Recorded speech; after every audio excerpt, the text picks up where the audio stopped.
Ouça, olhe para mim, preste atenção. A dificuldade, eu disse o quê? A dificuldade, queridos, para crermos dessa forma, está em duas linhas teológicas a esse respeito.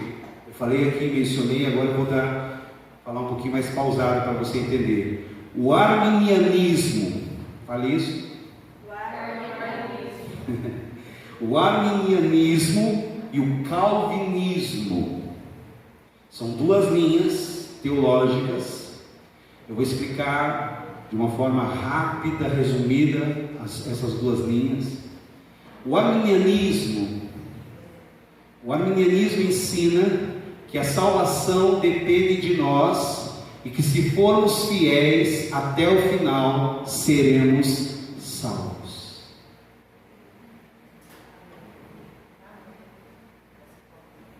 O calvinismo, por sua vez, prega e ensina que a salvação não depende de nós, é um dom de Deus.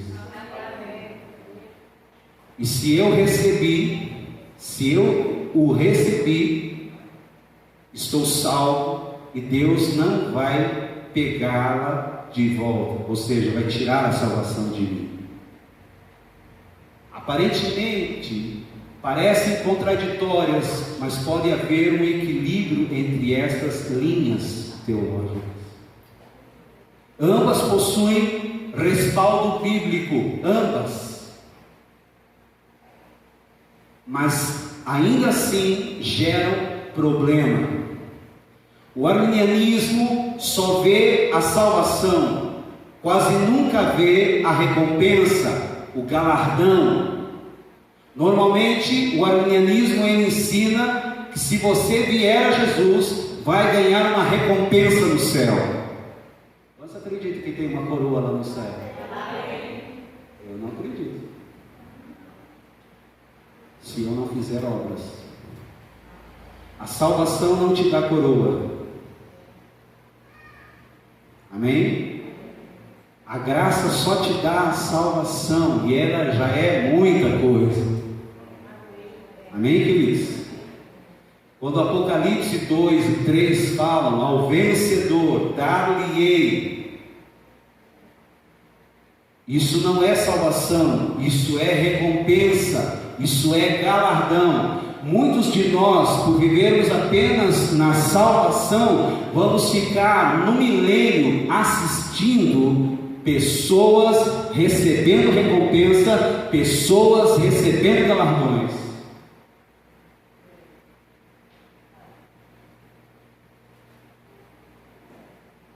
Amém, queridos? Porque não tivemos tempo para fazermos as boas obras. Elas não nos salvam, mas elas nos darão uma coroa. Por isso eu tenho batido aqui há anos: eu tenho um chamado, dar frutos. Eu tenho uma missão, fazer discípulos. Eu tenho um ministério, restaurar vidas. Nós precisamos pregar este evangelho a tempo e a fora de tempo, e agora já sem tempo para perder as pessoas. Mas nós nos escondemos, temos vergonha de trazer as pessoas para a nossa igreja. Talvez tenhamos vergonha de apresentarmos o nosso pastor para eles. Eu posso ter alguns erros de português aqui, queridos, mas eu não falo errado muitas coisas, não.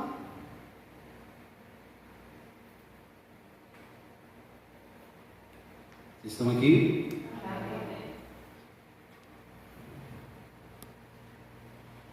Ouça o que eu vou dizer. Preste atenção no equilíbrio que eu quero trazer aqui.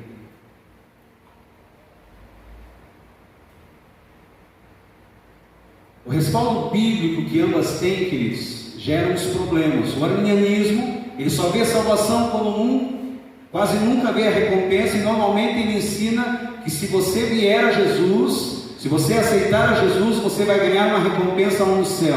Se você aceitar a Jesus como teu Senhor e Salvador, você será salvo. É isso somente. É isso somente. Amém, queridos? Ouça. O que não é verdade.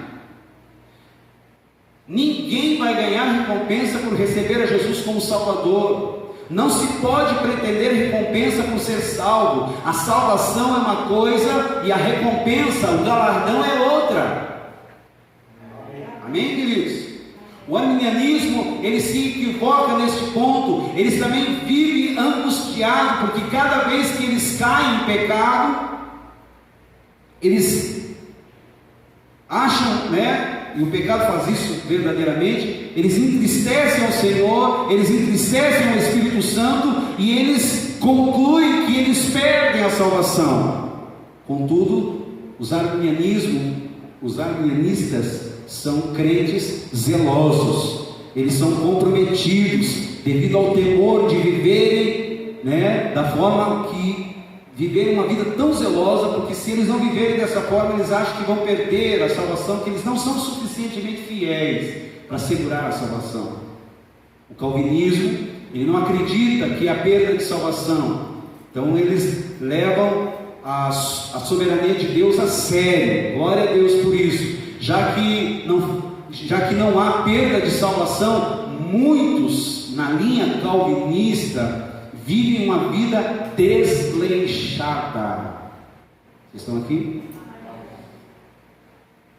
Agora que eles ouçam isso. Uma vez que os calvinistas, eles creem que Deus é soberano, eles concluem então que não precisam orar, não precisam jejuar, que eles não precisam buscar a servir a Deus com tanto zelo, assim como os arministas. Eles tornam-se aqueles crentes de última categoria, mais mortos para as coisas de Deus do que vivos. Provavelmente são crentes, todavia não são vencedores. Apocalipse 2 e 3 fala sobre os vencedores. Um grupo na igreja, não todos, um grupo na igreja que é vencedor. E o meu encargo, queridos, é que nós possamos nos tornar os vencedores. Amém? Muitos de nós aqui, eu quero que você saia daqui crendo que você é salvo, amém? Mas muitos de nós aqui ainda não vivemos uma vida como vencedores. E Deus quer que você viva uma vida como um vencedor. E talvez o grande problema seja essa questão doutrinária, essas linhas teológicas que nos atrapalham. A minha ênfase é o equilíbrio entre essas duas linhas, ou visões teológicas, correntes em nosso meio protestante. Nós precisamos de equilíbrio entre a visão da graça e a visão das obras, dos galardões, da recompensa. Porque se por um lado você foi salvo pela graça, por outro lado você foi salvo para fazer boas obras. Amém, queridos? Assim você não será mais julgado com relação à salvação, contudo você será julgado com relação à recompensa, ao galardão, por ter feito ou não as obras que merecem a aprovação de Deus. O texto de Efésios capítulo 2, versículo 10 diz: porque somos feituras suas, criados em Cristo Jesus para as boas obras, as quais Deus preparou para que eu e você, nós andássemos nelas. 2 Coríntios 5:10. 2 Coríntios 5:10. Amém? Glória a Deus. 2 Coríntios 5:10. 2 Coríntios 5:10. Vamos lá. Quem pode ler comigo? Diga. Amém. Porque todos devemos comparecer ante o tribunal de Cristo, para que cada um receba segundo o que tiver feito por meio do corpo, ou bem ou mal. Tem alguma coisa aqui a ver com perda de salvação? Sim ou não? Não. Mas o que tem a ver aqui então? O que tem a ver aqui? Os talentos que Deus nos deu e o que nós fizemos com os talentos. Deus te colocou lá no lugar para você salvar uma única pessoa.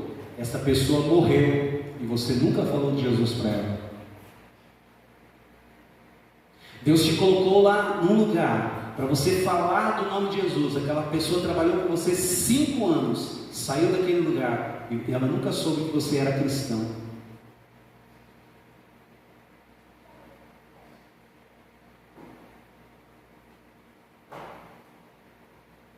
Vocês estão aqui?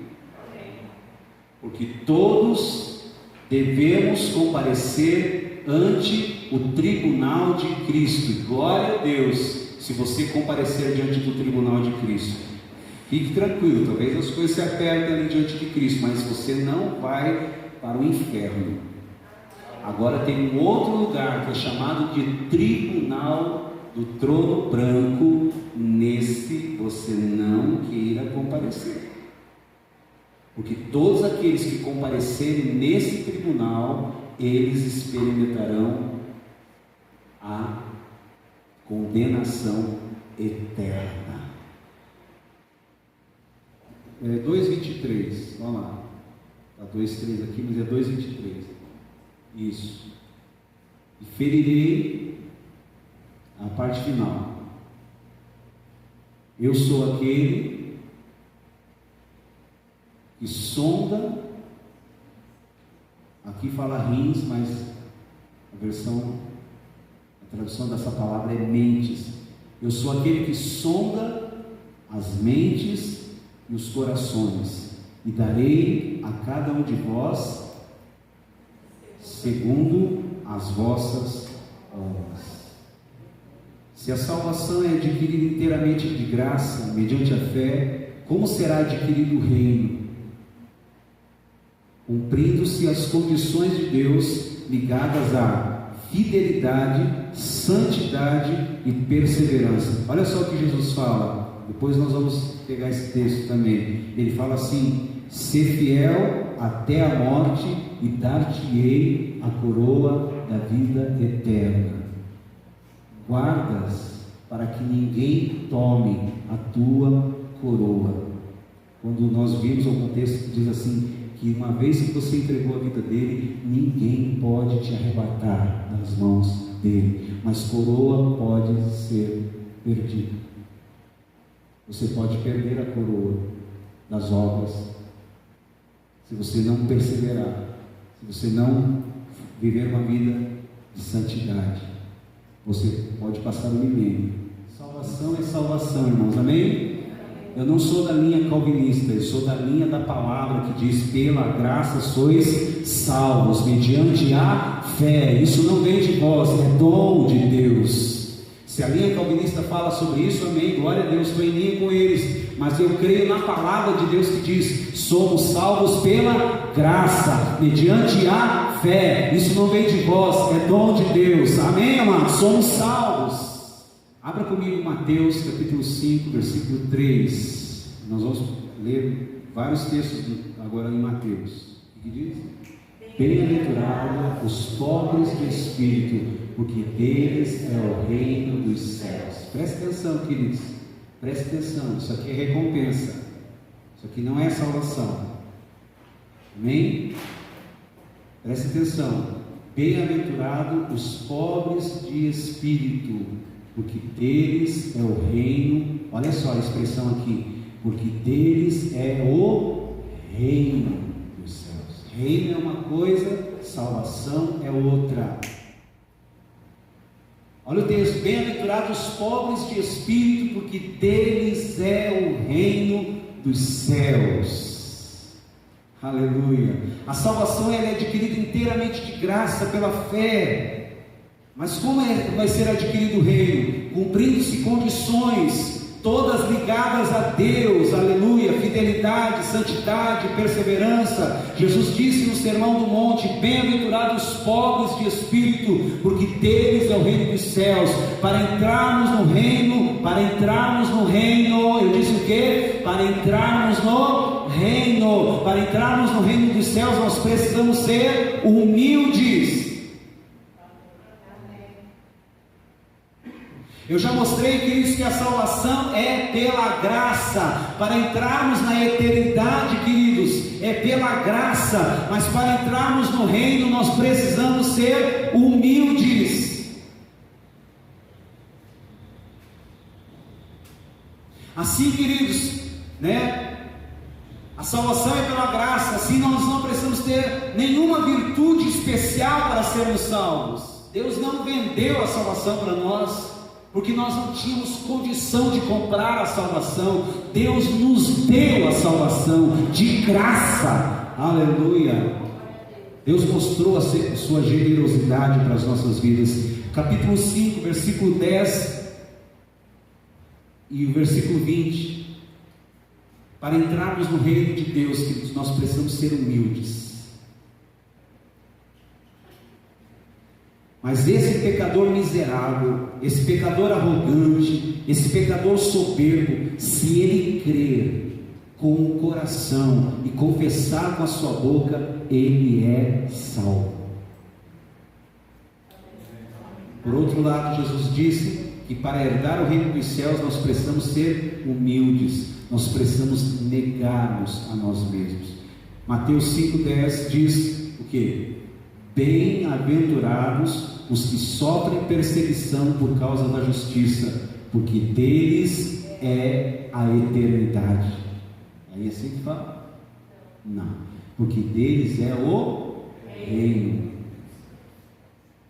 Eu vou mostrar para você aqui algo que eu postei. Eu falo sobre o reino. Eu disse assim: é preciso pontuar a diferença entre salvação e reino, recompensa, galardão. A salvação vem pela fé, a recompensa, o galardão, o reino pelas obras. A salvação, ela é eterna. A recompensa, o galardão, o reino durará apenas o milênio. Amém? A salvação nunca se baseia no mérito humano, mas na graça de Deus. Deus textos. A recompensa, por outro lado, ela não é um presente, mas ela é obtida pelas boas obras. Eu dei os textos aqui. Eu disse, vamos estudar nesse domingo, a partir desse domingo, sobre a diferença entre salvação e reino, entendendo assim: salvação é igual a salvação, recompensa igual a galardão, reino, coroa. Nem ficou claro? Ficou? Versículo 20. Olha só o que diz o versículo 20. Mateus 5. Porque eu vos digo, vamos ler? Porque eu vos digo que se a vossa justiça não exceder a dos escribas e fariseus, de modo nenhum entrareis aonde? No reino dos céus.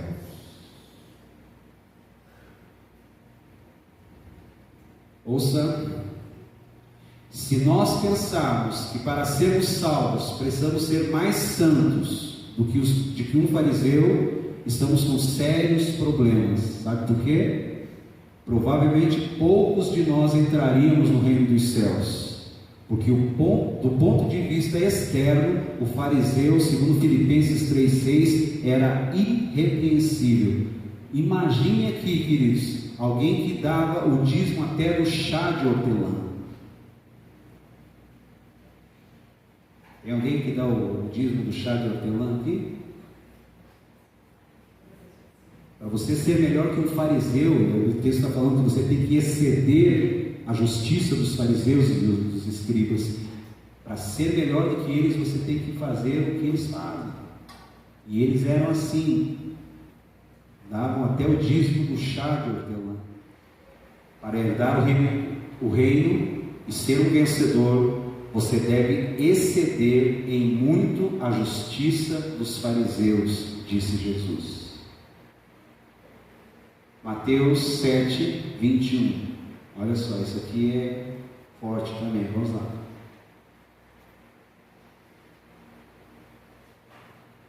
Feijoada hoje, hein? Amém? O que diz aí? Preste atenção, queridos, olha o texto, olha as palavras. Nem todo o que me diz Senhor, Senhor, entrará no reino dos céus, mas aquele que faz a vontade de meu Pai que está nos céus. Quando nós não entendemos salvação e reino, nós misturamos essa palavra aqui e acreditamos que salvação se perde.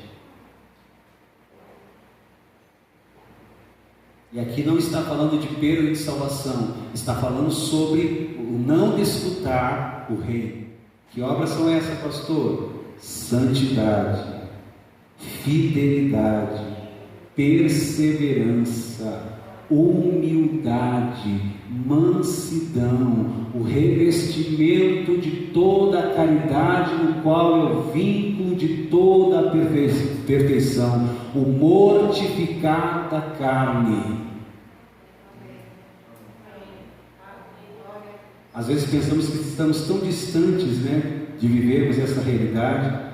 Por exemplo, tive fome e deste-me de comer. Tive sede e deste-me de beber. Estava nu e me vestiste, enfermo e preso e fostes me ver.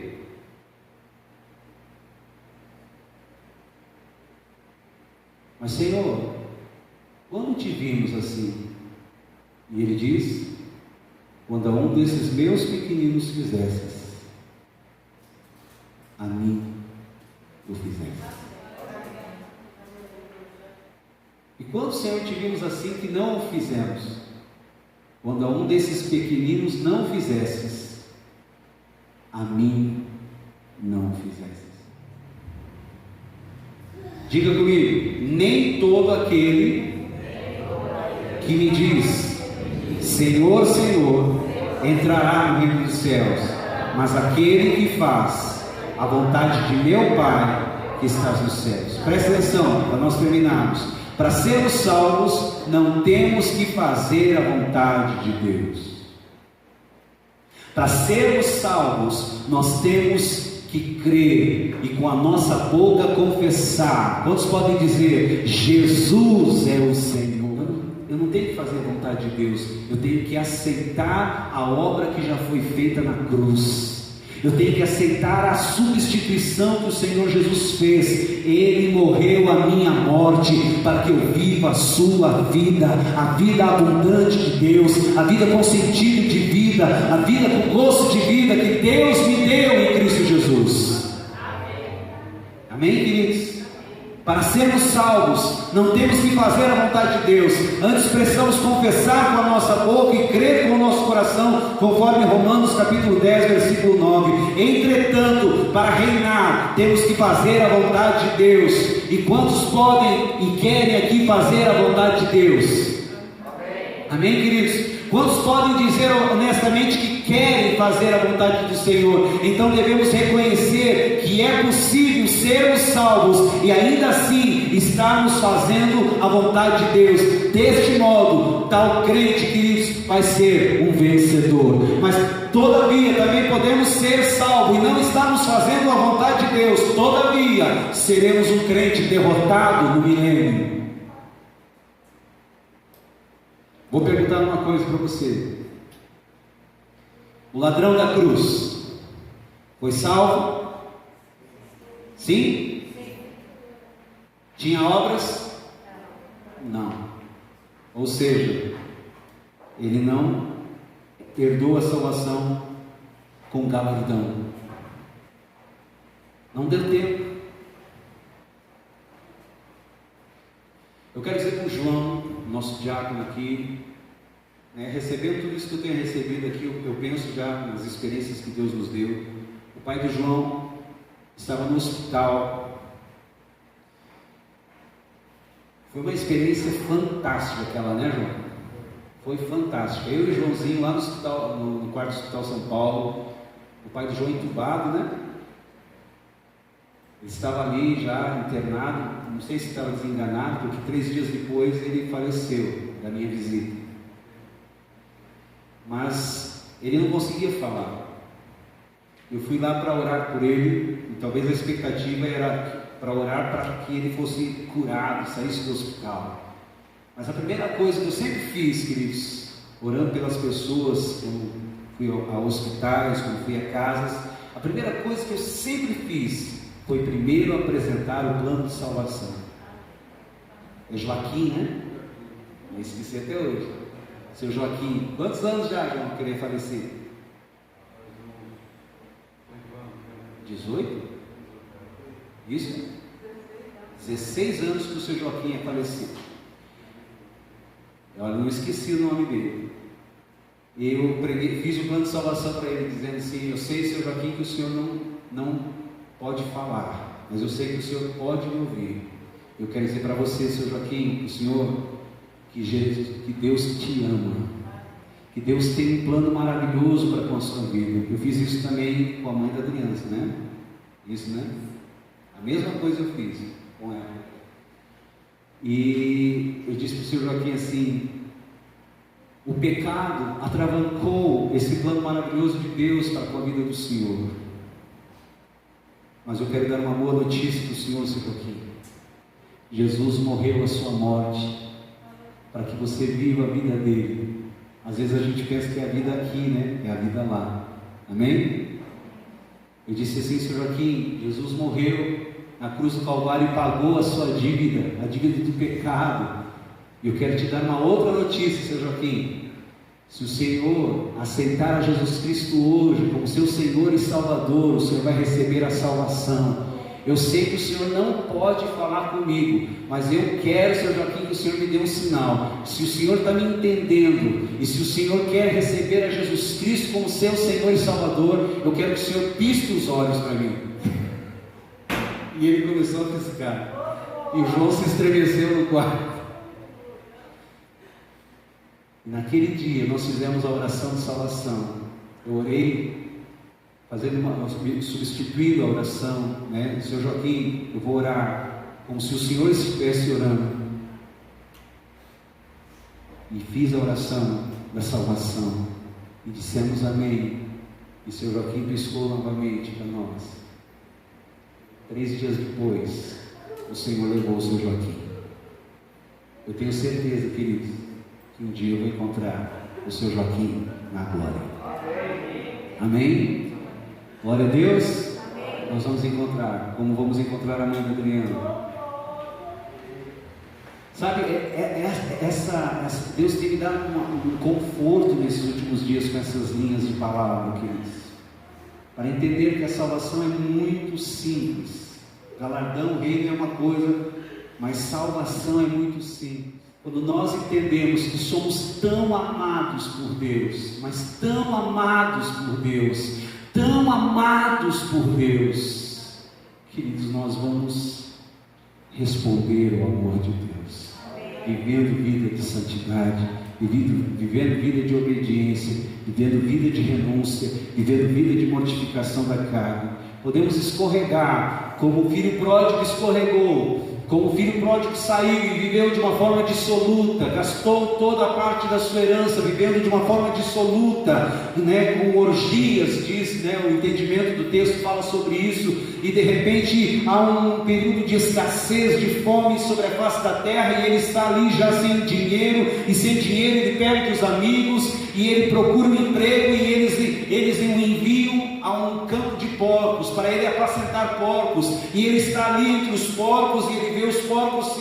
ali comendo das bolotas, enfim, da lavagem que eles estão ali, que era oferecido aos porcos, e ele teve o desejo de comer aquilo, mas ele caiu em si e disse: quantos trabalhadores na casa de meu pai têm pão com fartura, e eu estou aqui vivendo dessa forma. Levantar-me-ei e irei ter com meu pai, eu lhe direi: pai, eu pequei contra ti, eu já não sou digno de ser chamado teu filho, afinal de contas eu gastei a parte da minha herança, mas eu quero te pedir um emprego na tua casa, porque eu sei que os trabalhadores que trabalham na tua casa comem pão com fartura. Mas quando ele vem vindo ao longe, o pai já o avista e sai correndo na sua direção, e essa figura é de Deus em nossa direção, queridos. Aleluia por isso, aleluia. Ele corre, o pai corre em direção pródigo, abraça, o beija, coloca um anel no seu dedo, coloca a sandália nos seus pés, porque naquele dia, na cultura daqueles dias, quem andava descalço era escravo. Ele coloca a sandália nos pés daquele filho e diz: você não é escravo, você é filho. Ele troca as roupas e ele celebra. Ele pega o novilho lá que estava guardado e ele celebra, faz uma festa e diz: esse meu filho estava morto, mas agora reviveu.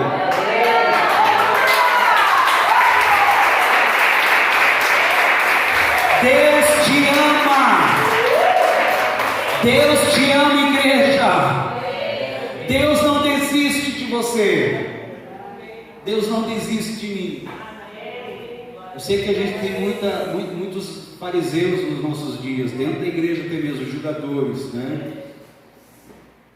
Que estão mandando muitos membros para o inferno, que se acham melhor, arrogantes, soberbos. Graças a Deus que a salvação ela não veio de nenhum de nós. A salvação é de Deus, e Deus dá salvação para quem Ele quer. Ele salva quem Ele quer. Aliás, Ele quer que nenhum pereça, mas que todos cheguem ao arrependimento. Esse é o desejo do coração de Deus, que nenhum da sua família pereça, mas que todos cheguem ao arrependimento. Amém, amados? Que nenhum pereça, que nenhum pereça. Deus quer salvar o seu filho, Deus quer salvar a sua filha, Deus quer salvar os seus pais, Deus quer salvar. Mas como ouvirão se não há quem pregue? E como crerão se não há quem fale? Mas quão formosos são os pés daqueles que anunciam as boas novas de salvação. Preste atenção, queridos, com essas palavras. Eu não estou alargando a porta da igreja, eu não estou alargando a porta da salvação. O caminho continua sendo estreito, e são poucos os que andam por ele, mas espaçosa é a porta, espaçoso é o caminho que leva à perdição. Estão me entendendo? Sim?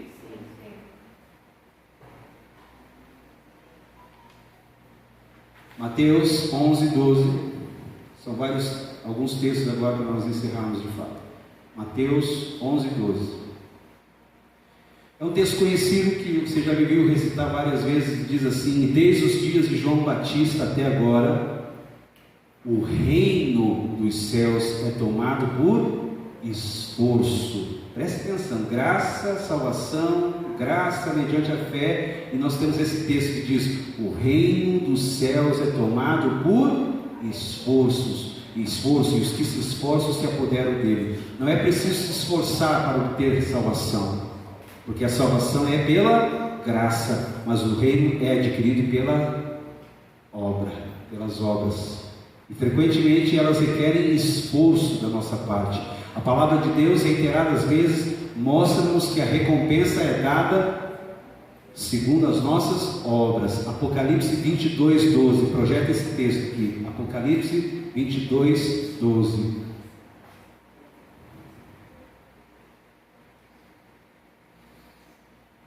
Recompensa, galardão, reino, são três palavras que são sinônimos da mesma coisa que eu estou falando aqui nessa noite. Amém? Achamos? Vamos lá? Vamos ler? E eis que cedo venho, e o meu galardão, a minha recompensa, o meu reino está comigo, para dar a cada um segundo as suas obras. Equilibramos as coisas? Ainda não terminei, tem mais uma palavra para domingo que vem. Equilibramos as coisas? Eis que cedo venho, e o meu galardão está comigo, a minha recompensa está comigo, para dar a cada um segundo as suas obras. A um deu 5, trabalhou, ganhou mais 5. A um deu 2, trabalhou e ganhou mais 2. A um deu 1, ele não perdeu o seu talento, mas enterrou. Não tem nada a ver com perda de salvação, mas tem disciplina para aquele que enterrou.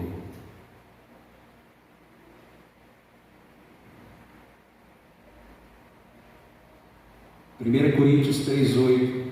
Preste atenção no que eu vou dizer. Carla mencionou algo aqui semana passada.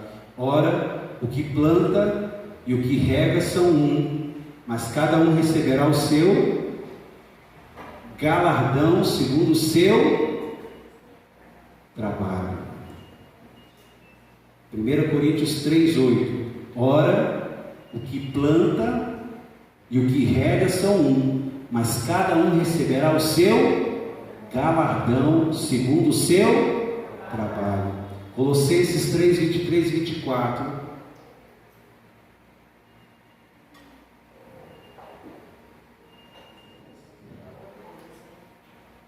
E tudo, como eu amo esse texto, vamos lá.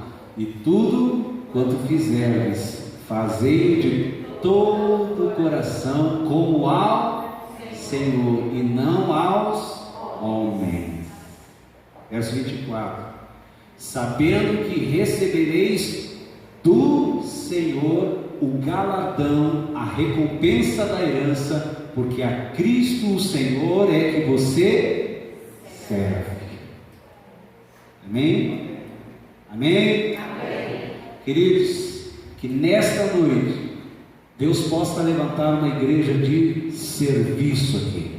Amém. Não precisa ser diácono para você servir. Você tem que se dispor. Nós ficamos aqui quantos meses fechados, mesmo? 2 meses fechados aqui. Estava uma poeira só aqui. E veio um grupo de pessoas aqui limpar, lavar. Veio voluntariamente servir. Mas eu não fui avisado. Mas a gente avisou que a gente ia retornar. Vai precisar lavar. Pastora, quando que a gente pode ir na igreja para lavar? Ninguém pergunta isso.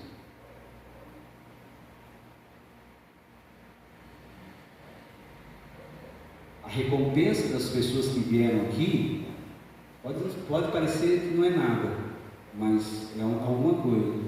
Ela foi feita não para Carla, não para mim, foi feita para o Senhor. Eu e Carla não temos condição de recompensar, mas Deus, a quem elas servem, as recompensará. Amém? Amém? E se elas receberem galardão de mim e da Carla, elas não vão receber galardão do Senhor. Então que elas prefiram o galardão do Senhor. Amém. Glória a Deus. Romanos capítulo 4, versículo 4, também li nesses últimos domingos aqui. Ora, aquele que faz qualquer obra, não lhe é imputado o galardão segundo a graça, mas segundo a dívida. Então, para terminar, diga comigo agora: a salvação é eterna. O reino durará 1000 anos. Queridos, esse será o tempo das recompensas, esse será o tempo dos galardões. 1000 anos. Agora, a salvação é eterna.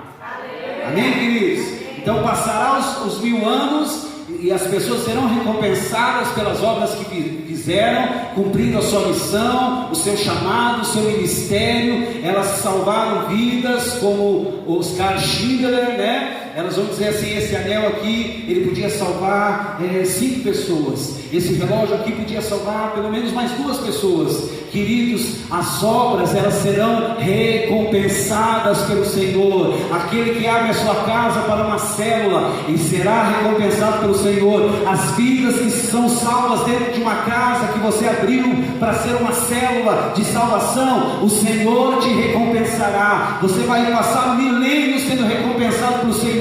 Você vai passar um milênio desfrutando de uma posição com coroa e cetro, diadema, aleluia. Você vai governar, Deus vai te dar cidades para você apacentar. Mas tem gente que vai ficar assistindo e diz: ai, que pena, que desperdício, eu poderia, mas não posso. Por isso que o texto diz: ali haverá choro e ranger de Deus. Porque não temos tempo para Deus. Temos tempo para ganhar dinheiro, temos tempo para comer, beber, para dar em casamento, para casar, mas não temos tempo para fazer a obra de Deus. Nunca estamos preparados para liderar. Deus estará levantando nesses dias uma igreja diferente. Amém, queridos? A palavra da semana que vem vai te assentar um pouquinho mais para despertar você. Amém? A salvação não será mais longa para uns ou para outros, ela é igualmente eterna para todos. Entretanto, o reino dos céus durará o tempo de 1 milênio, e nele uns reinarão e outros serão disciplinados. O reino tem começo e fim, a salvação não. Entender? 1 Coríntios, fique de pé. 1 Coríntios 15, 24 e 25. 1 Coríntios capítulo 15, versículo 24 e 25. Último texto que nós vamos ler para terminar. Depois virá o fim, quando tiver entregado o reino de Deus, o reino a Deus, ao Pai, e quando houver aniquilado todo o império e toda a potestade e força. 25. Porque convém que reine até que haja posto a todos os inimigos, aleluia, debaixo dos seus pés. Amém, queridos? Essa é a palavra do Senhor. Louvado seja o Senhor. Vamos aplaudir a palavra, queridos?